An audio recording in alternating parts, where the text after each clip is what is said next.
MW3 is DLC. Activision can call it whatever they want, but Modern Warfare 3 is DLC that was packaged into a box and stamped with $100 on the front, and sold it to people as a full release. I feel the best way to do this review is to go full spoiler and break down what happens. Don't worry, this won't take long because neither does the campaign. The story begins with Nolan, a character you'll only know about if you've played the raids from MW2, which if you did, good job. But I have a feeling most people jumping into the single player campaign didn't play the co-op raid mode, which is the first real problem with this campaign over the old ones. The campaigns have always been, for the most part, a very self-contained story, only ever asking you to know about the previous game story if it's a sequel, which if you're playing the sequel, you've probably played the first one. Whereas MW3 really feels like you need to do homework in order to understand what's going on. But this will become more of a problem later in the story. Who Nolan is for now is the least of the game's problems. For now, we open the game with Nolan. Him and a character called Ivan are breaking Makarov out of the Gulag. The Gulag is jail, for people that don't know. The game does a good job here of letting us know who Makarov is and why he's such a threat. He's extremely organized, being the mastermind behind his own prison break. He's someone who values loyalty overall, which is shown to us right after the prison break when one of his soldiers, Ivan, who seems to be the commander of Makarov's forces, Kony, shows doubt in Makarov's plan for a split second, thinking they didn't have enough time to actually execute the plan. Well, Makarov didn't appreciate that, and he is executed by Makarov himself, showing his ruthlessness and his mindset of victory no matter the cost. It's a really good example of show, don't tell. Out of the gate, he's set up to be the ultimate villain. After an execution, Nolan is named commander of Kony, and we're also introduced to Makarov's banker, Millennia. Straight after this, we're reintroduced to Captain Price and the rest of Task Force 141 on mission. What are they doing? Where are they going? We'll never know. As soon as Laswell contacts Price and notifies him that Makarov has escaped, he takes it super serious. The mission they're on is over before it even begins. Again, a great way to show how much of a threat Makarov is. We take him seriously because Price takes him seriously. From here, we're reintroduced to Farah and Alex. Farah is the leader of the ULF, the Uzbekistan Liberation Front, and they're a faction that opposes Kony. We find Farah in the middle of picking up missiles that are being given to her by General Shepard and the leader of Shadow Company, Graves. Yes, he's alive again. If you want to know why, you'll have to do your homework, but basically, he wasn't in the tank. Anyway, on the way to pick up her missiles, her and her friend are attacked by Kony, and in the attack, her friend is killed. This leads us into Call of Duty's newest gameplay innovation, open combat missions. What are they, you ask? Open missions effectively just put the player in a section of a warzone map with some guns and kill streaks scattered across the place, and AI that are barely a threat on veteran. These missions feel like stuffing, like the developer didn't have enough time to make all the missions they needed to, so they just chucked an entire multiplayer map in the middle of a campaign and said, explore, have fun. But they don't do it just once. Out of the 14 campaign missions, 16 of them are open combat, and all only take around 5 to 10 minutes to complete. I won't be talking in length about them again in this review. All I have to say, lastly on this, is that they are not great, and I hope we don't see them again. At the end of this mission, Kony take possession of the missiles and escape. So it's a pretty solid opening to the game. Makarov's escaped, Price takes this super seriously, Makarov is out to start a war and he's acquired missiles. Next we move on to the mission Reactor, the next open combat mission. What we learn here is that Kony are extracting sarin, the chemical that Barkov, from the first game, Modern Warfare back in 2019, was using on Farah's people. Captain Price tries to stop Kony from acquiring the chemical and fails. In doing so, he also gets caught up in the chemical itself and passes out. Now at this point you're thinking, whoa, he's fallen into a chemical. Is he going to die? Is this going to affect him? Is he going to be scared of the chemical later on? But no, passes out, wakes up, and it really never comes up again. Moving on. So, with Makarov having missiles and chemical weapons, it's starting to look pretty bad. So we move on to the next mission. Thanks to Farah's quick thinking earlier, in placing trackers on the missiles, Price, Farah, and 141 split up in order to find them, leading them to abandoned missile silos. Price and Farah infiltrate the silos, realize the missiles have been outfitted with the chemicals, creating chemical missiles, but they are unable to stop the launch. So, in a last-ditch effort, they close the door on the silo, detonating the missile and containing the gas. Unfortunately for our heroes though, Soap and Gaz were not so lucky with their missiles, and they launch, heading straight for Verdansk, where Laswell just so happens to be getting intel on Makarov from an old associate of his, Yuri. Suddenly, the missiles hit, and Laswell escapes just in time thanks to Nikolai, pulling up in his heli and saving her, and all of this takes place over 2 missions that take about 15 minutes to play combined. I think you're starting to realize the issue I'm having. Next up, a mission called Passenger. You play as a former ULF soldier on a flight out of Russia, who Makarov straps with an explosive vest against their will, and uses them to blow up a plane. So with that, Makarov has attacked a Russian airbase with ULF missiles, and made it seem that a former ULF freedom fighter is responsible for a plane bombing. He's very close to starting his war, but this leads into a mission called Crash Site, where Farah is going to do her best to make sure that doesn't happen. In this open combat mission, Farah moves stealthily around the crash site, taking phones that survived the crash and deleting the black box recording in order to protect her people from being blamed for the attack. After this, we have a flashback to Makarov attacking the football stadium in Verdansk. Honestly, a mission that probably should have happened a little bit earlier on, in my opinion.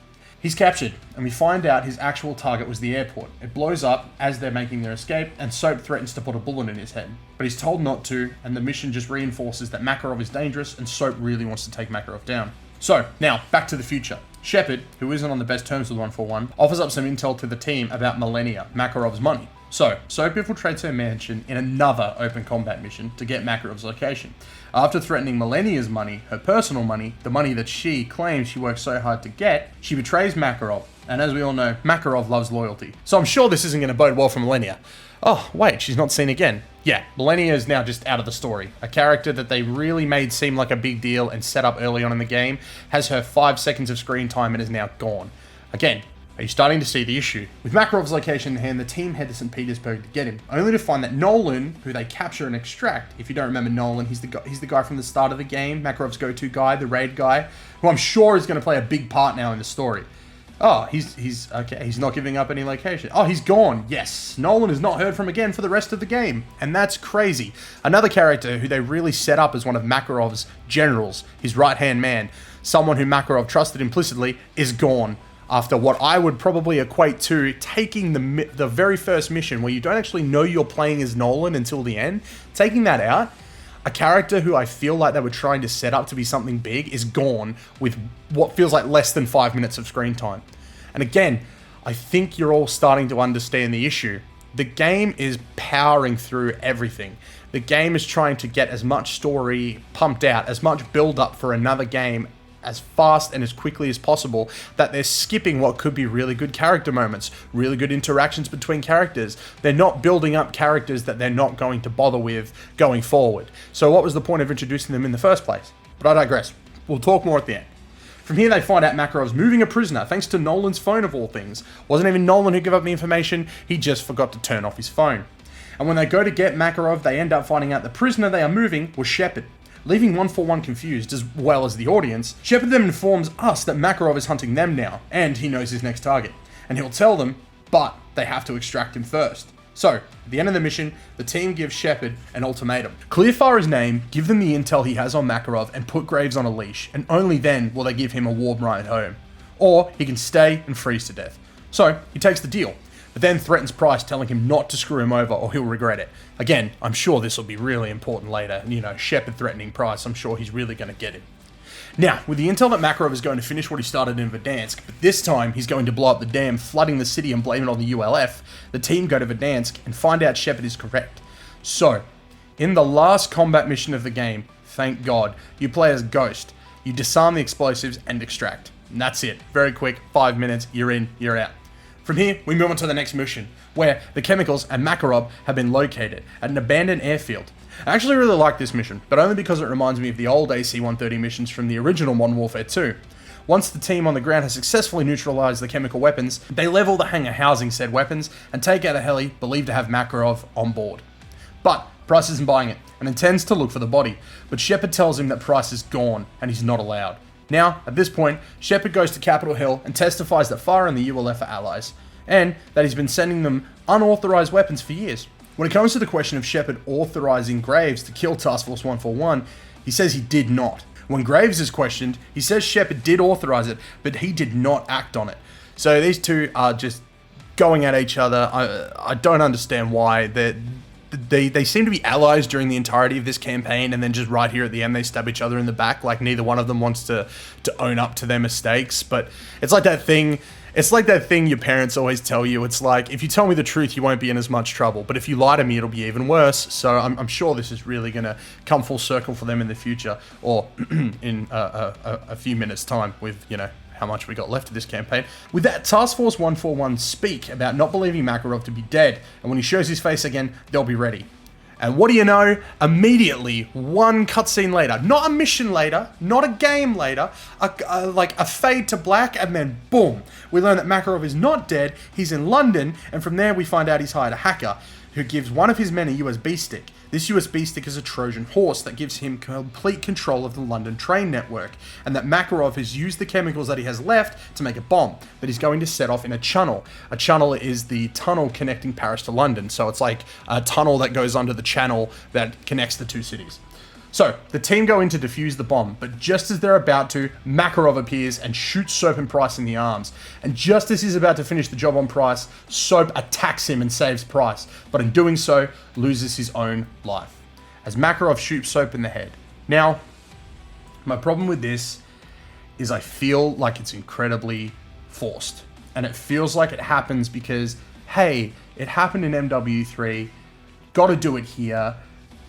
And this moment's upsetting, but it's more disappointing, as I really feel like Soap got a lot of character development in this game and becomes even more likable, but not enough that his death has any major emotional weight to it. I think in this moment, killing Gaz, Ghost, or hell, even Price in this moment would have had more weight and subverted expectations. Out of all the characters in the new Modern Warfare trilogy, Soap was the person we had the least amount of time with, and I'm sad to see him go so soon.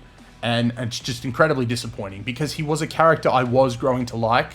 But again, this just feels like they needed to have a death. They knew that it would probably hit with some people who were hit hard by Soap's death in the original Modern Warfare 3. Soap's original death in Modern Warfare 3 hit me super hard, but I feel like we had a lot more time with Soap. There were years between the releases of those games. Everyone would go back and play the campaign.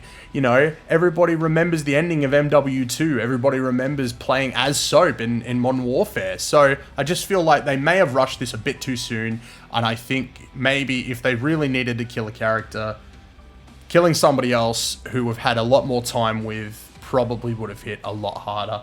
So, let's continue. With Soap dead, Ghost and Gaz arrive to help chase Makarov off and give them time to defuse the bomb. So this is another thing that really, really makes me feel divided, right? They've spent the entire time building Makarov up as the ultimate villain, the ultimate badass, the guy who gets the job done. He gets one stab to the side, he gets one stab to the shoulder from Soap, 2 more soldiers show up. Not even a squad of soldiers, 2 more soldiers show up. You've got one guy on the ground bleeding, you've got another guy you've already finished off, and 2 soldiers show up and he runs. Like, he takes off. He doesn't stick around. He's like, oh shit, we'll do this another day. Which sort of just feels, in this moment, like a character assassination. Like, you've built this guy out to be the ultimate villain who will do anything within his power to finish the job. He could have easily just shot Price here and then had his men take out Ghost and Gaz, but he doesn't. He turns tail and he runs. And again, I don't know why you would build him up to be such a badass, only to turn around now and do this to him, but yeah, very weird. So, with the bomb defused, we cut to Laswell, writing a report on the London incident. And then it moves to the team having a funeral for Soap, playing hard on the heartstrings, getting you ready for what's next. But there isn't anything next. That's it. The game's over. This is it. The game's done. The game really feels in this moment like it's about to get going, and we're about to see what they've been cooking this entire time, but it ends. It's over. There's only one little addition at the end. The mid-credit scene, for some reason, is Shepard in his office, and he's about to fill in some paperwork, so I guess he didn't get court-martialed or fired or whatever the hell they should do with a guy who's been supplying weapons, unauthorized weapons, to a foreign country that, you know, only he's the one that says are allies. I don't know, but he's in there and he's about to write something down, and then Price is over in the corner. And Shepard goes for a gun, but Price said, no. And then Price gets up, walks over, pulls out a silenced pistol, points it at Shepard. Shepard's like, I won't beg for my life. And Price sits backward, won't do you any good. And then shoots him in the head. And that's it. Shepard's gone. He's been taken out. So, again, we've probably lost another really good antagonist, but it feels like you've done this in a post-credit scene. Like, you didn't hold on to this for maybe the next game, or maybe like done it in the middle of the campaign where it probably would have held more weight, because I know that people finishing this campaign would have been like, what the hell, skipped the credits and not seen this. So there's probably a majority of people that played this game who did not see that, who didn't get to see it. But I digress. This campaign, in my opinion, is probably the weakest in Call of Duty ever. In terms of storytelling, which is sad, as I really enjoyed, and I'm going against a lot of people here when I say this, I really enjoyed Modern Warfare 2019 and Modern Warfare 2. This feels like less of a story and more of a prologue to a Modern Warfare 4. And I know people will say that the whole point of this game is to set up Makarov as a capable villain, but I would argue that you know that by the end of the first mission. So what's the rest of the story? Padding? The entire story, in my opinion, can be summed up in dot points. 4 dot points. A dot point for every hour of the game. Hell, not even. I did this in just over 3 hours. So it's not even a dot point for every hour. The dot points are: 1. Makarov is intelligent and ruthless. 2. Makarov wants to start a war. 3. Task Force 141 want to stop him. And 4. Soap is dead. Like, that's the only major thing that you get. That's all you really need to remember about this game. And it feels like nothing else of consequence happens. And if it does, then they don't really shine too much of a light on it.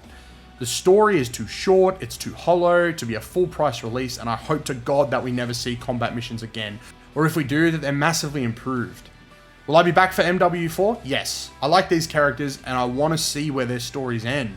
But if MW4 comes out and it's as hollow and thrown together in an afternoon as MW3 feels, I think that might be it for me in Call of Duty, because there is no way you can convince me that this game that they have sold us, the game that I bought the Vault Edition for, the game that cost me $160 here in Australia, there is no way anyone, not even Activision, can convince me that this was not DLC. I give the Call of Duty Modern Warfare 3 campaign a 5 out of 10. For more news, reviews, and previews, don't forget to like and subscribe right here to 1UP Games.